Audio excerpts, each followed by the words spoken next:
Okay. Ito po yung ating sinasabing sports na badminton. Ayan.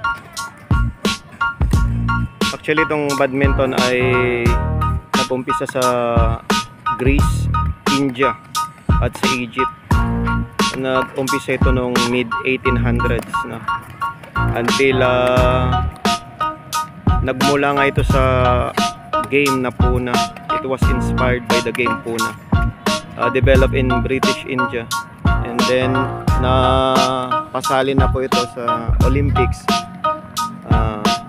in the year 1992. So this is the so-called sports badminton. So dapat alisto yung mga players. Ayan po. That is how to serve yung shuttlecock and make use of racket dito sa badminton. Ayan.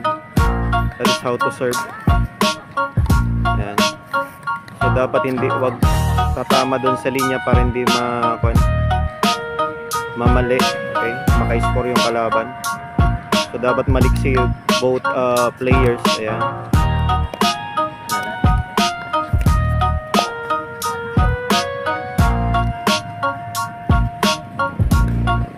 Ayan po mga kaibigan, we are watching the game or the sports called badminton. Actually itong badminton magandang sports to, kumbaga nakakatulong yan para maging healthy yung ating katawan. Ayan, malayo tayo sa sakit sa puso. Ayan,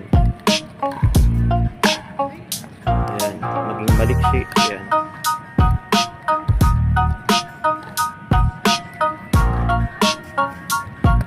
Ayan. So dapat ay maging alert ka para makuha mo yung bola. Para pag kinil ka, alam mo kung paano mo salubungin yung bola. Ayan.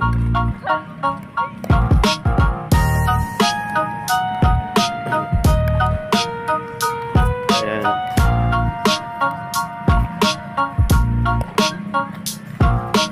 Ayan natin kung sino yung nanalo dito sa dalawa.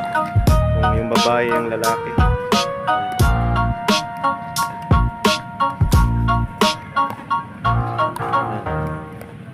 Mamaya ipapakita ko sa inyo yung tamang paglalaro ng badminton.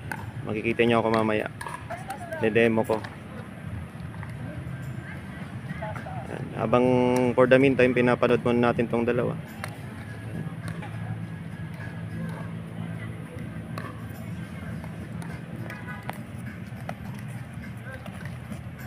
Ayan po.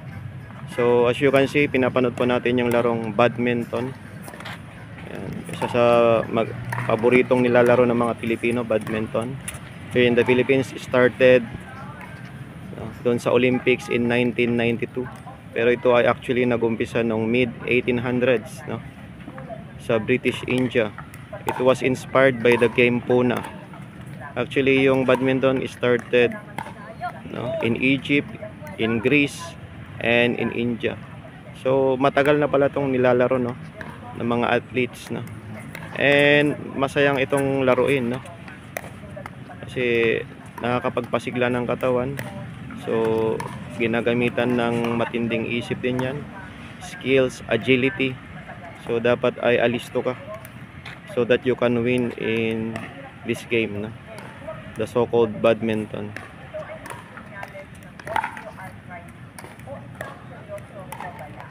Ayan po. At ayan po, napasabak na po ako sa paglalaro ng badminton. Ayan po, nakikita nyo mga kaibigan. Ayan, tinesting ko po kung kaya ko pang mag-badminton. Actually, nung bata-bata pa ako, nung high school ay paborito ko rin nilalaro ang badminton. Ayan, tignan po natin kung paano ko maglaro ng badminton. Ayan. Ayan mga kaibigan, lumalaban pa rin, no? Ayan. Kala ko nakalimutan ko na. Kaya pa pala. Ayan. So dapat maging maliksi ka, no? So sa paglalaro ng badminton, dapat alisto yung mga mata mo, yung galawan mo. Ayan, medyo humina ng mata na natin kaya minsan mabagal na tayo. Unlike before na mabilis tayo. Ayan, pero hindi tayo magpapahuli, lalaban tayo.